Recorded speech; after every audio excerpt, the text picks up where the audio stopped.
esperança. Essa análise que eu vou trazer para vocês agora é totalmente diferente. Muito diferente de qualquer outra que eu já tenha feito aqui no canal. Porque a gente está diante de um momento único, singular, em que tudo pode mudar em um piscar de olhos, em um estralar de dedos. E o curso da história do Brasil pode ser alterado pela coragem de um único homem, do ministro André Mendonça. Olha aqui o que o Schiquini disse. Doutor Schiquini, no caso de ter um voto divergente do ministro Fux e a defesa entrar com embargos infringentes, eu não lembro bem do regimento interno do Supremo, mas acho que teria ali uma distribuição, um sorteio da relatoria desses embargos. No caso, se eu estiver errado, por favor, me corrija. No caso do ministro André Mendonça, dele receber aquela ação, acho que foi o mandado de segurança que o senhor entrou, ele se tornaria prevento, né?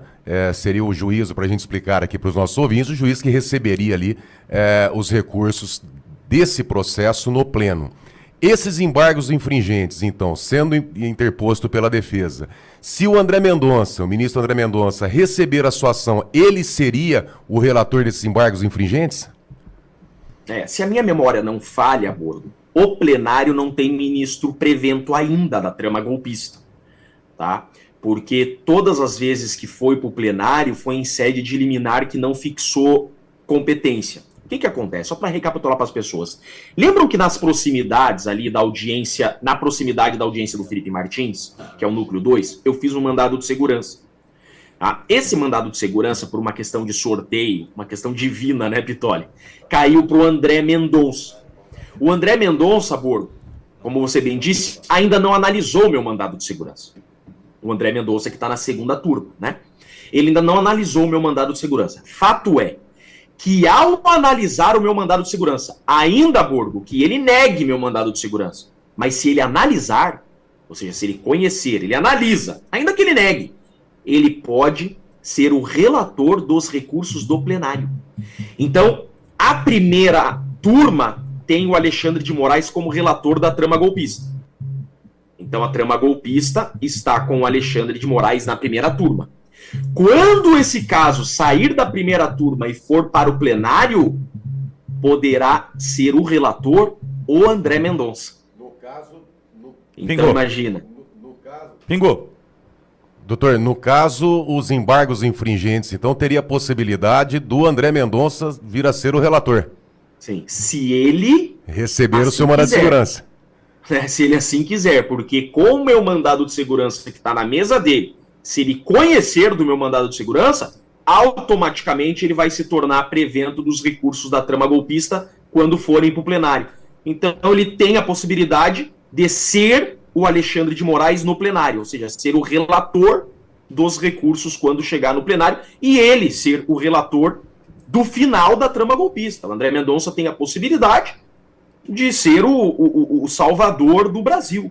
Essa é a verdade. No mínimo, então, o ministro extremamente evangélico, né, que ele tenha... Terrivelmente evangélico, ele tem o pleno conhecimento da Bíblia, né, que aquele que sabe fazer o bem não faz, comete pecado, ele poderia, no mínimo, estender esse processo até após as eleições em 2027, né, onde nós teríamos o novo presidente da República. E com um detalhe aí, que eu acho que é importante também, estendendo esse processo, então o Bolsonaro não estaria condenado, nós teríamos o ano que vem, no Tribunal Superior Eleitoral, Cássio na Nunes. presidência Nunes Marques e na vice-presidência André Mendonça.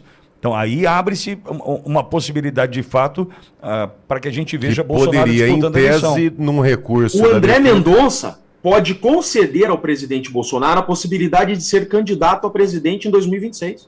Então está olha a importância, nas mãos do ministro André Mendonça está esse processo da trama golpista e a eleição do presidente Bolsonaro. Eu vejo, olha só, eu posso dizer que eu sou um terrivelmente evangélico também. Tá aí, Vitória? Eu sou um cara muito crente, eu sou muito cristão e assim, tudo que eu faço, eu oro muito, eu coloco todos os meus processos nas mãos de Deus. E quando a gente fez esse mandado de segurança, não foi diferente. E veja que eu vejo a mão de Deus nesse caso, tá? Por quê? Eu tenho proximidade do tamanho de zero com o André Mendonça, eu nunca apertei a mão dele na minha vida, eu não tenho o celular dele, para que fique bem claro, tá? Ele provavelmente não saiba que eu existo. Mas o André Mendonça me parece ser um juiz, me parece ser uma pessoa justa. Eu já vi vídeos dele em cima de um púlpito, na condição de pastor, pregando sobre justiça. Então, quando eu vejo que o meu mandado de segurança, por um acaso, né, que para nós que somos tementes a Deus não existe por acaso, cai na mão dele, veja só, era plantão, era final de semana, era plantão, não, era feriado no Brasil, era feriado.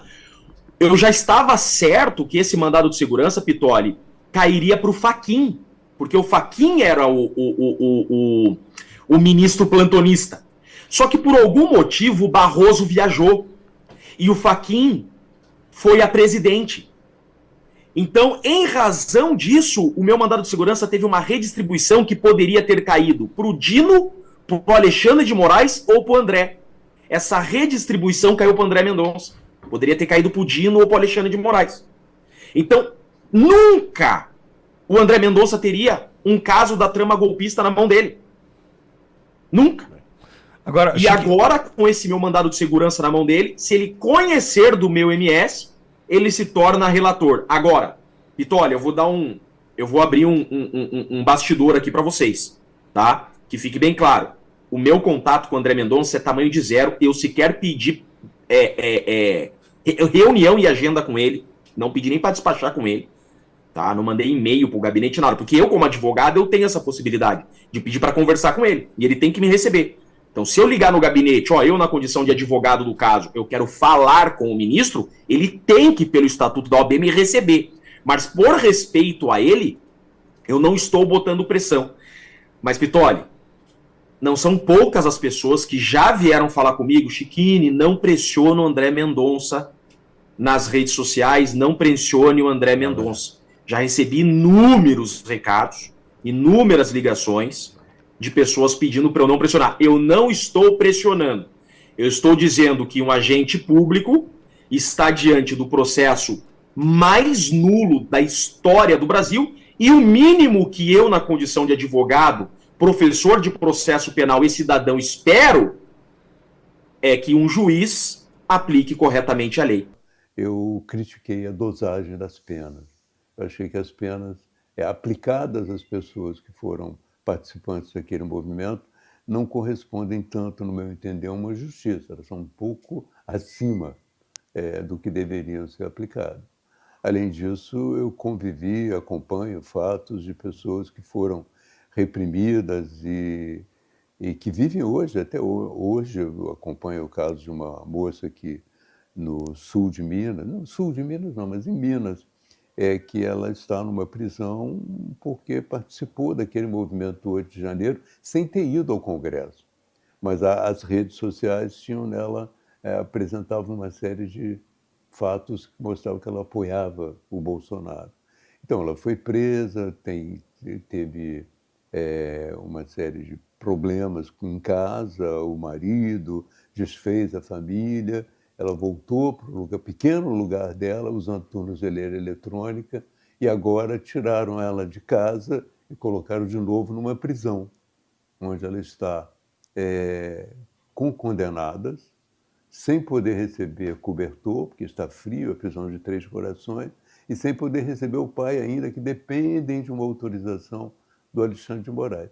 Uma situação muito inusitada, presidente, porque o Brasil é um país que está sendo sancionado por ser mais democrático do que o seu agressor. É uma situação inédita e muito incomum no mundo, um país que não persegue adversários, não persegue a imprensa, não persegue escritórios de advocacia, não persegue universidades, não persegue imigrantes legais ou ilegais, está sujeito a uma retaliação injustificável do ponto de vista político e econômico, como é o caso do Brasil. Vamos enfrentar, como já enfrentamos, várias situações difíceis nesse país e vamos superar mais essa dificuldade que é imposta de fora para dentro, mas infelizmente com o apoio de alguns setores radicalizados da sociedade brasileira. Ministros de Lula admitem terem subestimado as ameaças de sanções do governo Trump a autoridades brasileiras. Ministros influentes do governo Lula passaram a admitir nos bastidores que erraram ao tratar como bravatas as ameaças feitas por integrantes do governo Trump e pelo deputado brasileiro Eduardo Bolsonaro. A avaliação na época era simples e isso não vai acontecer. A diplomacia brasileira, inclusive, tentava acalmar todo mundo do governo, dizendo que as sanções eram improváveis. O próprio chanceler Mauro Vieira chegou a dar entrevistas no início de julho, dizendo que não acreditava que as sanções viriam e que, mesmo que elas fossem anunciadas, o Brasil não deveria dar importância. Só que, dias depois, as sanções vieram. Primeiro, a revogação dos vistos de Alexandre de Moraes e de outros 7 ministros do Supremo. Depois, a aplicação da Lei Magnitsky contra Moraes, o que dificulta as transações financeiras do ministro. Apesar de admitirem o erro de previsão, ministros de Lula rebatem a ideia de que as sanções mostrariam um poder de Eduardo Bolsonaro junto a Trump. Para integrantes do governo brasileiro, Eduardo não seria o responsável direto pelas sanções. O filho de Jair Bolsonaro apenas surfaria na onda certa, aproveitando o cenário favorável. Eduardo, por sinal, desembarcou em Washington nesta quarta-feira, 13 de agosto, para discutir possíveis novas sanções contra autoridades brasileiras. Sim, eu queria ouvir sobre a questão das alegações finais, Chiquini. Vai ser hoje, então seria o último dia para a entrega dessas alegações finais pelos advogados de defesa do Bolsonaro. Queria que você explicasse um pouquinho. Cara, tem muita discussão em cima disso, hein? É um tema essa longo. fase do processo também, muita gente talvez nunca tenha nem ouvido falar nessa expressão, alegações finais. Então, se você puder dar uma pequena introdução. A regra do processo brasileiro, então vamos falar de processo judicial, tá? Eu não gosto de juridiquês, tá, gente? Então, se tiver advogado me assistindo e falar e ver que eu não tô falando, e vir que eu não tô falando em juridiquês, é porque eu não gosto de falar de juridiquês com vocês. Processo judicial. Quando você fala em processo judicial no Brasil, você fala ou de processo penal ou de processo civil, né? Essa é a regra. Código de processo penal para processo criminal e Código de processo civil para processo civil. Vou pedir indenização? Código de processo civil, né? Vou falar em crime? Código de processo penal. Esse da trama golpista não é nenhum nem outro. Esse da trama golpista é uma lei própria que a gente chama de lei do rito originário do STF, Tribunais Superiores. Ritos originários dos Tribunais Superiores, STJ e STF. É uma lei específica, tá? Nos pontos que ela divergir do CPP e do CPC, ela prevalece, que ela é lei especial. Então, é uma lei própria que rege os processos que tramitam no STF. Então, é diferente. Então, até você que conhece processo penal e processo civil, esqueçam, não tem nada a ver com isso. É uma lei própria. O que essa lei própria do STF vai dizer? E aqui está o grande prejuízo dos acusados serem no STF, porque é um rito próprio. Você não tem o duplo grau de jurisdição, que é assegurado no Pacto de São José da Costa Rica. Tem vários desdobramentos aqui para a gente discutir na sequência. O que acontece? Começa o processo. Então, o PGR, que é o Procurador-Geral da República, é o chefe máximo do Ministério Público, vai lá e processa alguém. Vamos colocar o Jair Bolsonaro como exemplo. O PGR, que é a força máxima do MPF, tá? Vai lá e processa o Bolsonaro. Vai para o juiz relator, que é o Alexandre de Moraes. Ele pede uma sessão. Aquela sessão que foi televisionada, tá? Que os advogados colocaram aquela bequinha e foram na tribuna fazer aquela defesa de 15 minutos. Ali era o marco de vai iniciar o processo ou não. O relator teve a palavra e os demais ministros tiveram a palavra e falaram o seguinte: Bolsonaro é réu. Lembram disso? Foi televisionado. Bolsonaro virou réu. Superou esse ponto, começa o processo. Foram marcadas audiências que não foram televisionadas. Imprensa discutindo, o que está acontecendo nas audiências? Audiências que não passaram. Testemunhas do Ministério Público são ouvidas, depois testemunhas da defesa, e por último os réus falam. Os réus foram televisionados, que são os interrogatórios. O Bolsonaro sentou cara a cara com Alexandre de Moraes, lembram? Ele é o último ato, é o interrogatório. É a última vez que o acusado vai falar. Tá? Ele foi interrogado. Terminou aquele dia, vai para o Ministério Público apresentar alegações finais. É a última fase antes da sentença. Terminando alegações finais do Ministério Público, passa alegações finais da defesa. Hoje é o último dia das alegações finais da defesa. O que é alegações finais? É a última defesa escrita do processo. Então agora, hoje, é o último dia da última defesa escrita do Bolsonaro. Então ele apresenta hoje a defesa escrita. O que vai acontecer? O processo volta para o Alexandre de Moraes, tá? E ele vai pedir ao presidente da primeira turma uma data para a sessão de julgamento. Tá? Com certeza ele vai querer para a semana que vem já. Então vai ser marcada uma sessão de julgamento, como aquela que a gente viu televisionada, tudo de novo. Vai ter um showmício de novo, tá? Os ministros ali, televisionado, e as partes terão cada uma hora. Então o PGR agora vai ter 1 hora, e não mais 15 minutos, como no recebimento da denúncia. Ele vai ter 1 hora para fazer alegações finais orais. Ela já foi escrita, agora ele vai sustentar. Né? A gente chama de sustentação oral. E as defesas, cada defesa também terá 1 hora para fazer a sustentação. O que acontece? Nesse mesmo dia, que ainda não tem data, vai ser marcado. Nesse mesmo dia, as defesas fazem sustentação oral, a sentença do processo. Então vai ser a sentença com pena. Então vai ser uma sentença ali, o fulano foi condenado ou foi absolvido. Ser condenado, qual a pena do fulano? O ponto é, por que da importância disso que eu estou explicando? Essa data do julgamento, que eu acredito que será em agosto ainda, no máximo setembro, essa data ela é muito importante. Por quê? Porque como é um órgão colegiado, então são 5 ministros, né? Primeira turma, é um órgão colegiado. Tá? O relator chega com o voto pronto. É voto que chama a sentença no órgão colegiado, a sentença se chama voto e depois vira um acórdão. O acórdão é a união dos votos prevalecendo a maioria ou a unanimidade. Tá? Então o relator já chega com o voto dele. A gente já sabe qual é o voto do Alexandre de Moraes, ninguém tem dúvida, né? Então ele vai chegar com o voto. Mas os outros ministros podem acompanhar o voto do Alexandre de Moraes ou podem pedir vista para melhor analisar. Então, qual que é a esperança, inclusive, da Folha de São Paulo, que está rachada? A Folha de São Paulo rachou. Né? Rachou, a família que cuida da Folha de São Paulo está rachadaça. Né? E sai uma matéria da Folha de São Paulo que é o seguinte, que o Fux vai pedir vista e vai ficar 90 dias com o processo, com o pedido de vista, e esse processo vai só para 2026. O STF vai entrar em recesso dia 20 de dezembro. O regimento interno do STF diz que um pedido de vista pode ficar até 90 dias. Então, fazendo essa matemática, a Folha de São Paulo disse que nessa sessão de julgamento, o Fux não vai julgar. Então, Alexandre de Moraes vai julgar, o Dino vai julgar, todo mundo vai julgar para acabar ali, mas o Fux vai pedir vista. Isso que a Folha de São Paulo falou. Tá? O que é pedir vista? Eu não estou tranquilo para julgar hoje, eu quero melhor analisar. Ele fez isso no caso da Débora. Na Débora do Batom, o Fux fez isso.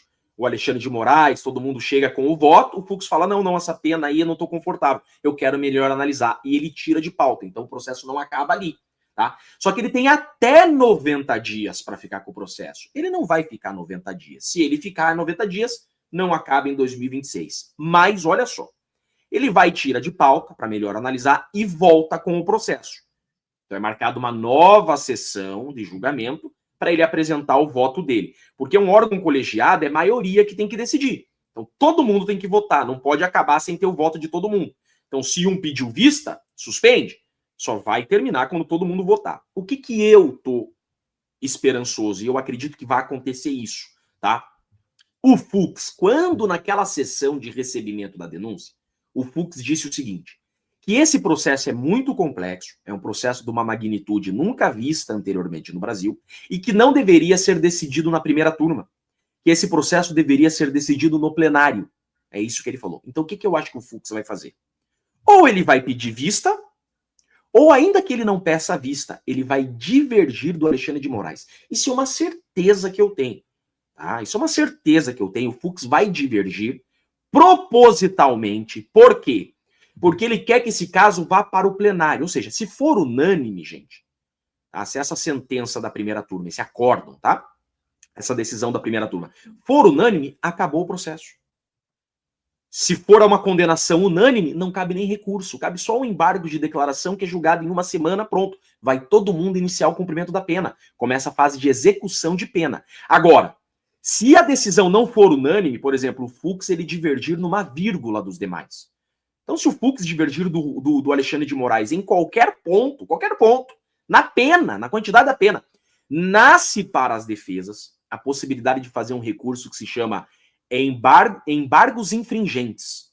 O que é embargos infringentes? Quando a decisão não é unânime, isso está no regimento interno do STF, tá? Se eu não estou enganado, o artigo 333 do Regimento Interno, nasce essa possibilidade de embargos infringentes jogando o processo para o plenário, que é o que o Fux quer.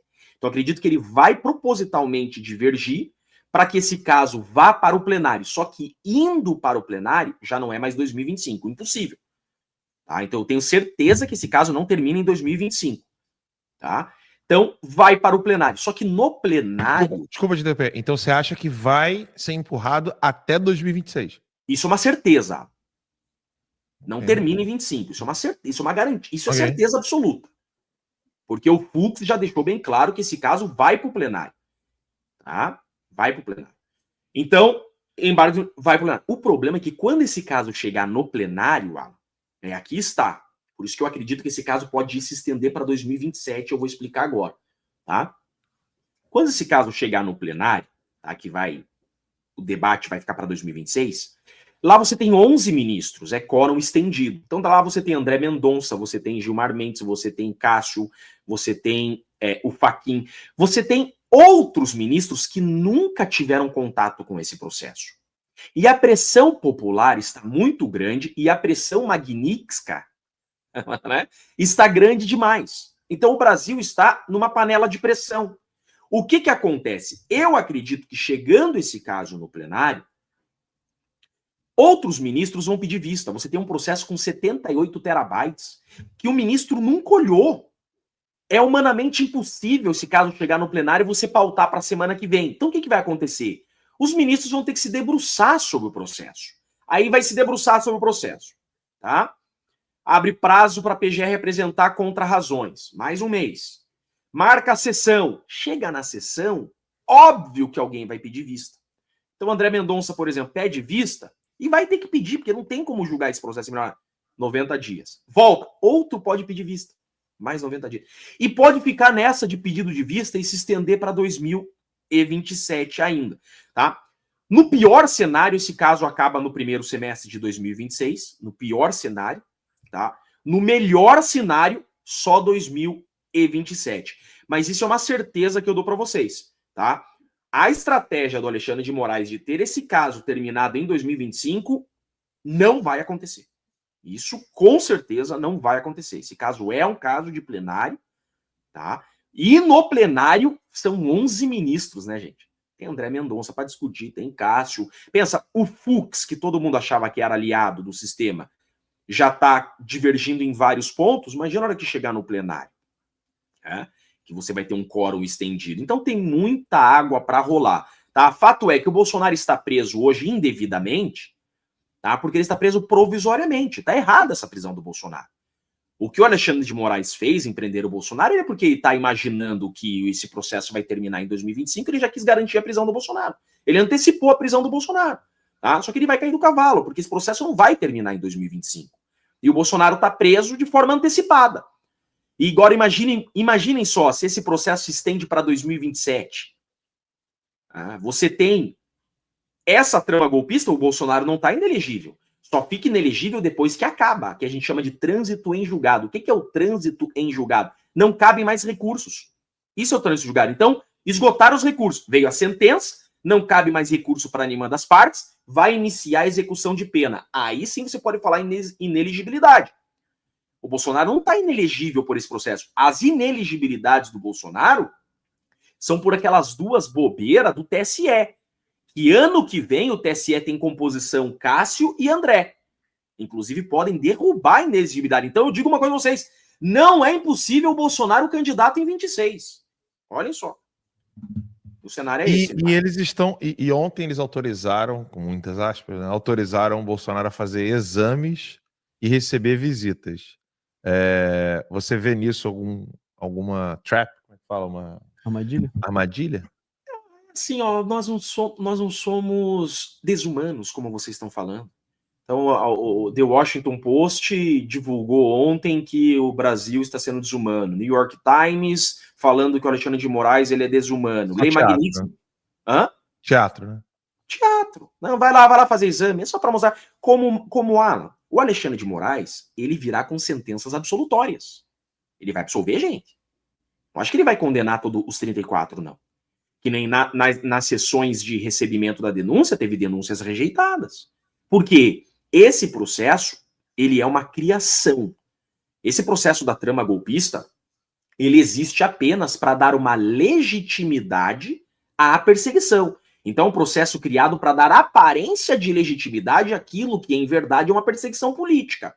Por isso que eles televisionam o interrogatório. Olha aí, deixa os advogados fazerem perguntas na televisão. Vê, quando é em sigilo, eles caçam minha palavra. Aquela audiência que eles caçaram minha palavra não estava sendo transmitida na TV Justiça. A audiência que estava sendo transmitida na TV Justiça, que era o interrogatório do Felipe Martins, eu fiquei 3 horas fazendo pergunta pro Felipe Martins e ninguém caçou minha palavra. Agora, em sigilo, fiz 2 perguntas pro G. Dias, mandaram calar a boca. Porque tudo o que eles querem é dar uma aparência, é mostrar para o Brasil e para o mundo, ó, isso aqui é um processo. Olha, eles têm até advogado, eles têm até defesa. É tudo para inglês ver. Agora, Chiquini, hoje também vai ter a cariação entre o Mauro Cid e o Marcelo Câmara. Né? Se você pudesse explicar também um pouquinho, né, sobre essa questão da cariação, porque me parece que ele vai poder contestar certas acusações que estariam contra ele, né, que estariam na delação do Cid, é isso? Tá. Eu não gosto de acariação. A cariação, para mim, eu acho muito infrutífera. A cariação não é um ringue.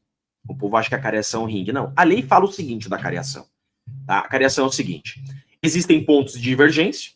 Tá? Então, um acareado é colocado ao lado do outro e o juiz coloca o ponto de divergência. Dá a palavra para um, dá a palavra para o outro, acabou, cada um sai para um lado. Não tem debate entre eles. Entendeu? Ó, o ponto de divergência é esse. O que você tem a dizer? Não, eu sustento o que eu disse. Tá. O que você tem a dizer? Eu sustento o que eu disse anteriormente. Tá bom. Acabou.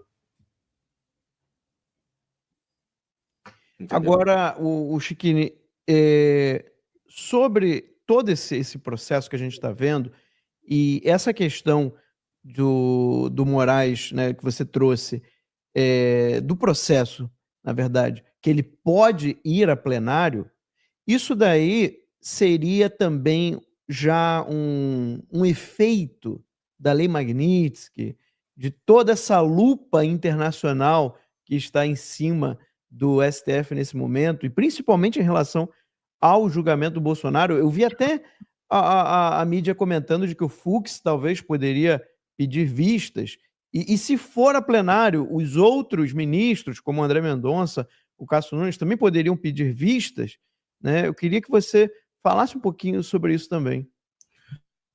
Todo mundo pode pedir vista. É aí que tá. Todo mundo pode pedir vista. Então, o relator não manda mais que os demais. O relator ele é uma forma de um organizador, ele é o síndico. Tá? Então o relator não tem mais poder que os outros ministros, é um órgão colegiado, todo mundo manda igual. A única vantagem de ser o relator é que você pode dar algumas decisões monocráticas. Por exemplo, o processo está rolando. Quem decide se vai ser preso ou não é o relator. Então o relator mandou prender o Bolsonaro. Depois ele põe em votação para o colegiado. O colegiado pode derrubar a prisão ou manter. Tá? Então, em órgão colegiado, tudo é decidido em colegiado. Então, qualquer ministro pode pedir vista. É sempre assim. Tá? Então, eu, inclusive, acredito que vai dar muita confusão quando esse caso chegar no plenário, Max. Mas, como eu falei, não seria assim se não fosse a Lei Magnitsky, se não fosse essas sanções, tiro visto, Lei Magnitsky. Mudou, esse processo é outro. Antes Magnitsky, pós-Magnitsky. Você pode ver os pronunciamentos do Gilmar Mendes, irreconhecível. Aquele Gilmar Mendes ali é irreconhecível. O que aconteceu é exatamente o seguinte, eu vou contar para você exatamente o que está acontecendo. Tá? Eu tive umas conversas nos bastidores, o povo abriu o coração para mim e me contaram que tá pegando. Olha só, fato é que com a chegada da Lei Magnitsky, o Centrão está sendo pressionado pela classe empresarial. O dono do dinheiro está preocupado com a Lei Magnitsky. O efeito secundário da Lei Magnitsky é desligar o Brasil do sistema financeiro global. Então você imagina um empresário, uma indústria, não conseguir fazer importação e exportação. Então você não consegue mandar dinheiro para fora do Brasil, você não consegue receber, como por exemplo a Rússia. Então ficou sério demais a Lei Magnitsky, porque o Brasil proteger o Alexandre de Moraes, o Brasil passa a sofrer efeitos secundários. Essa é a consequência da Lei Magnitsky. Então, a classe empresarial começou a ir para cima dos seus políticos. Quem são os seus políticos? É o centro, é o centrão. O centrão chega então e diz o seguinte, ó, vamos entrar com vocês na pauta da anistia. Porque o Donald Trump, ele quer a pauta da anistia para tirar o pé. Então, veja, nós não queremos Lei Magnitsky, os empresários estão falando. Nós não queremos. Né? Enquanto o Alexandre de Moraes estava só prendendo o patriota, tudo bem, não estava chegando na gente. Agora é o seguinte, vai atrapalhar meu negócio. Nós não queremos. O que o Trump quer? Quer anistia. Então o Centrão vem e entra na pauta da anistia. Vocês viram ali, entrou PP, entrou União, entrou Podemos. Né? Os partidos do centro entraram na PSD, entraram na pauta da anistia, por livre e espontânea pressão. Acontece que foi exatamente isso que aconteceu. Quando eles entram na pauta da anistia, do outro lado vem a pressão STF. Fala, nós não queremos anistia. Então você tem o empresariado pressionando eles para ter anistia para o Trump recuar, e você tem o STF falando, não. Esses caras todos na coleira, né? Esse centrão que tá na coleira, não, vocês não vão pautar anistia, senão é ripa. Nós vamos fazer andar aqui os inquéritos e processos de vocês. Então o centrão fica naquele problema. O que acontece? O colégio de líderes, então os líderes dos partidos, chegam para a oposição, que é a nossa direita, e falam o seguinte, ó, nós vamos votar anistia com vocês. Tá? Só que antes disso, a gente precisa ter uma segurança. E a segurança é que a gente não seja ripado pelo STF. Então, existe uma PEC, Alan, tá? Proposta de emenda constitucional, que já foi aprovada no Senado e agora está na Câmara, que é o fim do foro privilegiado. Ou seja, é tirar os deputados e senadores das garras do STF. Tá? Então, eles querem aprovar essa PEC para voltar ao texto dos anos 2000, que o texto era exatamente o seguinte, para investigar um deputado, para investigar um senador, para processar um deputado e um senador, tinha que ter autorização da casa. Então, imagine só, o PGR quer investigar o Marcel Van Hatten porque o Marcel levantou a foto do Shore. Você quer investigar o Marcel, tem que pedir autorização para a Câmara. Aí a Câmara fala, não vai investigar o Marcel. Ele falou em cima da tribuna, ele tem imunidade. Não vai ter investigação. O PGR quer processar o Marcel porque ele levantou a foto do Shore. Tem que pedir autorização para a Câmara vai falar, não vai processar, ele tem imunidade. O que aconteceu? Hoje, a Câmara e o Senado não servem para mais nada. A PF investiga se quiser, a PGR denuncia se quiser. Entende? Então, o que o Centrão disse? Ó, seguinte, essa PEC já foi aprovada no Senado, vamos aprovar essa PEC do fim do foro privilegiado aqui na Câmara, vamos aprovar isso daí. Entrando em vigor essa PEC, a gente saindo das garras do STF, a gente volta a discutir a anistia. Então, é exatamente isso que tem hoje. Então, essa PEC do fim do foro privilegiado vai passar, porque até a esquerda quer que passe ela. Tá? Porque hoje a esquerda tá bem, mas já não esteve, né? Lembrando que a Glaze foi uma das maiores críticas da indicação do Alexandre de Moraes na sabatina. Né? Então, todo mundo quer sair das mãos das garras do STF. Então, essa PEC vai passar. Tá? Ontem eu conversei com o Marcel, ele acha, tá, que pelas conversas que tem entre os líderes dos partidos, que o Hugo Mota está comprometido a começar a discussão amanhã, quinta-feira. Então amanhã começa a discussão. Vai passar essa PEC, tá? Se tem um outro problema, tem um jogo jurídico aí, né? Existe um jogo jurídico. Algum partido pode fazer um mandado de segurança no STF para que o STF declare esse processo da PEC inconstitucional. E aí essa PEC não iria andar mais por uma liminar do STF. Mas como parece que até a esquerda e o Centrão querem essa PEC, o STF não vai poder se meter, porque ele não vai ser provocado. A não ser que um PSOL da vida, né, para dar uma causada entre com o mandado de segurança, o STF manda parar a PEC. Seria a única forma dessa PEC não seguir. Seria algum partido provocar o STF com mandado de segurança. Tá? Parece que todos os partidos estão alinhados a ter essa PEC. Cara, vai ser o futuro do Brasil, vai ser a solução do Brasil essa PEC. Porque daí vai acabar essa coleira sobre deputados e senadores. Quer investigar, quer processar um deputado, tem que pedir autorização da casa. Aí a casa não permite, pronto. Aí a Câmara e o Senado têm segurança de peitar o STF. Entendeu, Alan? Não, e isso faz com que, por exemplo, os políticos percam realmente a guilhotina que eu falei, entendeu? É importante. Porque hoje, qual é a situação do Senado? Né? O pessoal que está em casa nos assistindo. Hoje, o STF ele pode colocar a guilhotina em qualquer pessoa. Antes era só contra os políticos. Hoje é contra qualquer pessoa. E aí, os políticos podem, por exemplo, recorrer em instâncias inferiores. No STF, eles não têm como. Então, se o STF iniciar uma investida, eles não têm como. É óbvio que eu não acredito que apenas o fim do foro privilegiado seja suficiente, porque hoje o STF coloca no colo dele o que ele quiser. E aí eu lanço essa pergunta para o Chiquinho. A esperança de que lançar para instâncias inferiores eles possam recorrer, isso não impede, por exemplo, que um louco, um psicopata igual Alexandre de Moraes, jogue qualquer processo no colo dele. Porque ele fez isso com o YouTube. Eu não sei se você sabe, mas o Terça venceu o Google no YouTube. 2 vezes. 2 vezes. Nós fomos o primeiro canal no mundo a vencer uma ação judicial contra o YouTube. Então a Google foi obrigada a devolver o canal. Você sabe por que o canal do Terça Livre não existe mais? Porque o Alexandre de Moraes pegou o processo e jogou para debaixo do braço dele. Esse fim do foro privilegiado, Alan, é para proteger parlamentar. Tá? Hoje a nossa Constituição Federal, por isso tem que ser uma PEC. A nossa Constituição Federal diz que deputado e senador federais, eles são processados e julgados no STF. Então isso tem que acabar. Deputados estaduais são julgados nos tribunais de justiça. Prefeitos são julgados nos tribunais de justiça. Cara, isso é absurdo. Isso são pouquíssimos os países do mundo que tem isso. Parece que nos Estados Unidos só o presidente da República tem prerrogativa de foro. Isso é ridículo.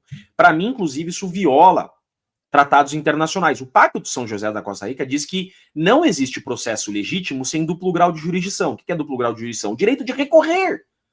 Um juiz tem que analisar a decisão do outro. Né? Até o Alexandre de Moraes disse que todo mundo está sujeito a errar. Pois é, e quem analisa seus erros, Alexandre de Moraes? Ninguém. Entende? Então, eu sou a favor em acabar com o foro privilegiado. Tá? Por quê, Alan? Por que eu sou a favor? Porque, cara, nada melhor do que um juiz de carreira analisando um processo. A criação do foro privilegiado no Brasil, ela nasceu para proteger o cargo. Tá? Então, o foro privilegiado, é errado falar foro privilegiado. A gente usa esse termo foro privilegiado porque ele é comumente utilizado. Ele é popular, então as pessoas entendem o que a gente quer dizer. Mas não é um privilégio. Foro privilegiado diz respeito à pessoa. Então, por exemplo, o Hugo Mota é julgado no STF porque ele é o Hugo Mota. Olha, é poderoso. Não. Isso é foro privilegiado. O Hugo Mota não é julgado no STF porque ele é o Hugo Mota. Não. É porque ele está deputado federal. É prerrogativa de foro pela função, o termo técnico. Ou seja, pela cadeira que ele está. Por isso que o entendimento desde 2005 do STF, olha só, consolidado em 2018 de forma unânime, tá? Era que, saindo da cadeira, perdia o foro. O Ramagem deputado federal, tornou-se status ministro, não está deputado federal, perdeu o foro. Porque o foro é da cadeira de deputado. Veio o STF agora para pegar os golpistas, né? E disse o seguinte: não. Dane-se esse entendimento. Voltou a ser foro privilegiado mesmo. Tá? Ex-mandatário também é julgado no STF. Olha a sacanagem. Por isso que eu falo, a Lei Magnitsky é pouco, Alan.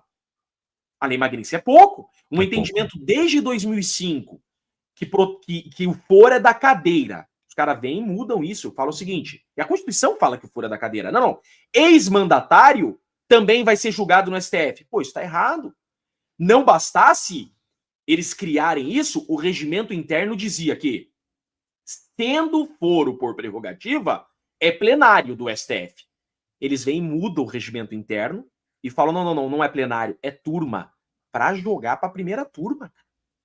Veja, isso é um tribunal de exceção. Eu debato com qualquer jurista de esquerda do Brasil sobre esse tema.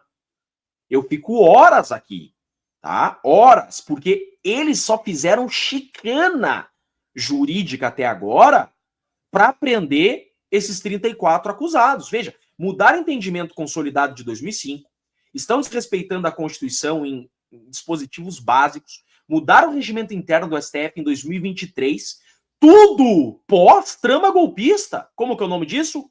Tribunal de exceção. Tá todo mundo errado e o STF tá certo. O sentimento é esse hoje. É isso Tá aí. todo mundo errado. Um oráculo. Tá todo mundo errado. Cara, pelo amor de Deus, cara, me dá raiva. Vocês estão entendendo que os Estados Unidos salvaram o mundo 2 vezes, se não 3? Os Estados Unidos têm uma Constituição de 1700. Cara, a Constituição americana é de 1700. Ela é imutável. A maior economia do mundo. Todos do mundo inteiro, todo cidadão do mundo inteiro quer morar nos Estados Unidos. É considerado o país mais democrático do mundo civilizado moderno. É o berço da democracia moderna. As maiores universidades do mundo estão nos Estados Unidos. As maiores mentes brilhantes estão nos Estados Unidos. O maior investimento em tecnologia, em cultura, em cinema, em educação é os Estados Unidos. E certo tá o Alexandre de Moraes.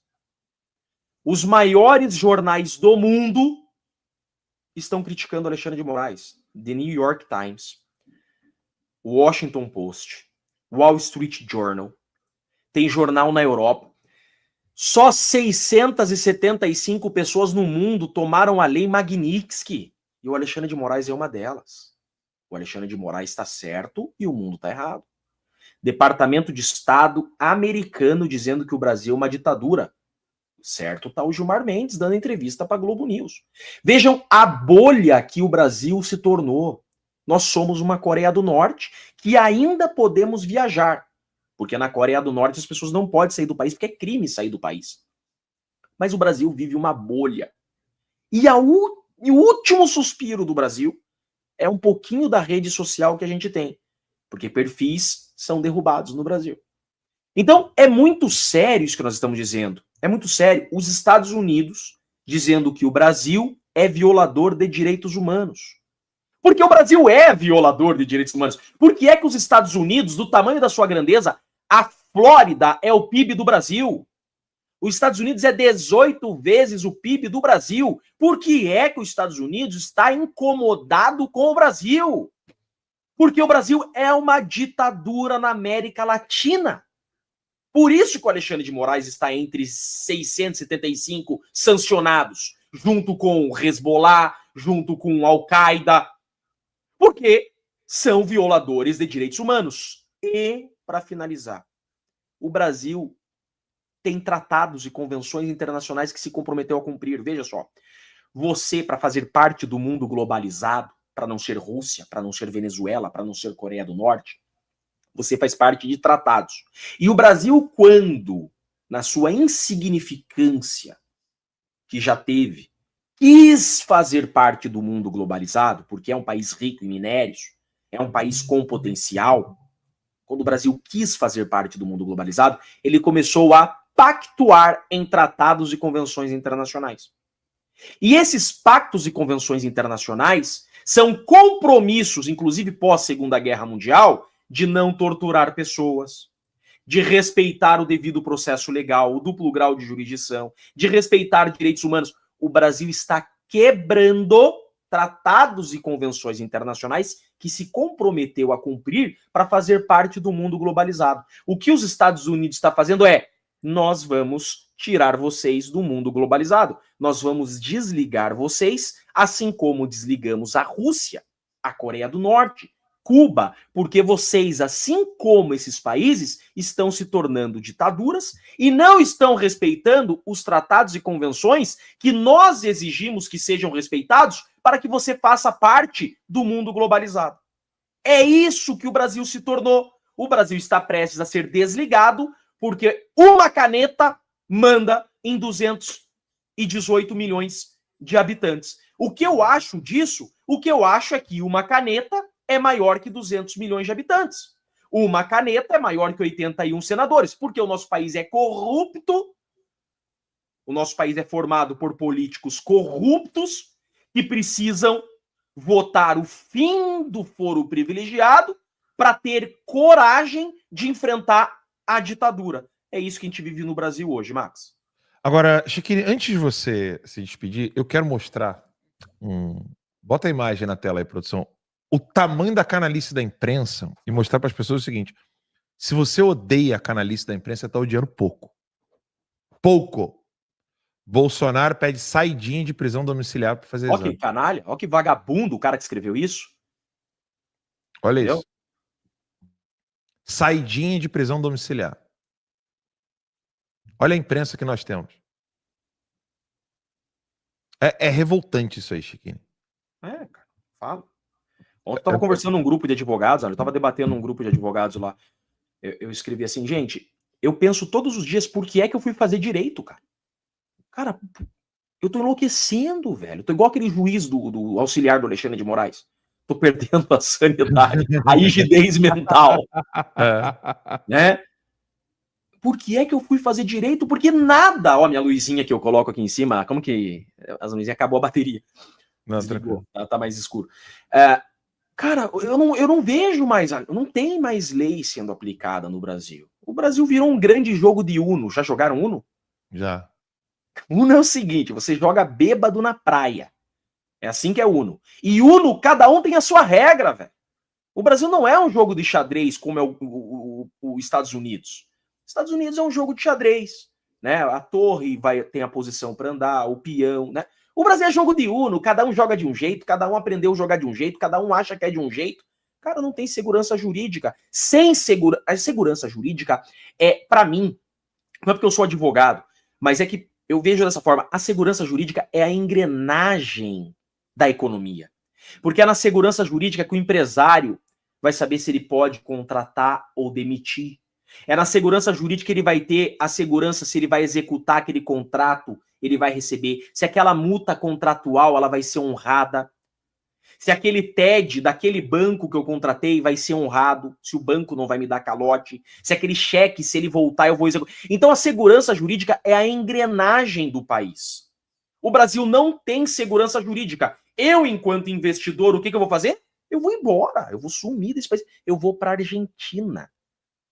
Porque a Argentina tem mais segurança jurídica que o Brasil. Não adianta. Não tem como um país dar certo sem segurança jurídica. Os Estados Unidos, por exemplo, a Suprema Corte deles, a Suprema Corte americana, não julga 1000 processos por ano.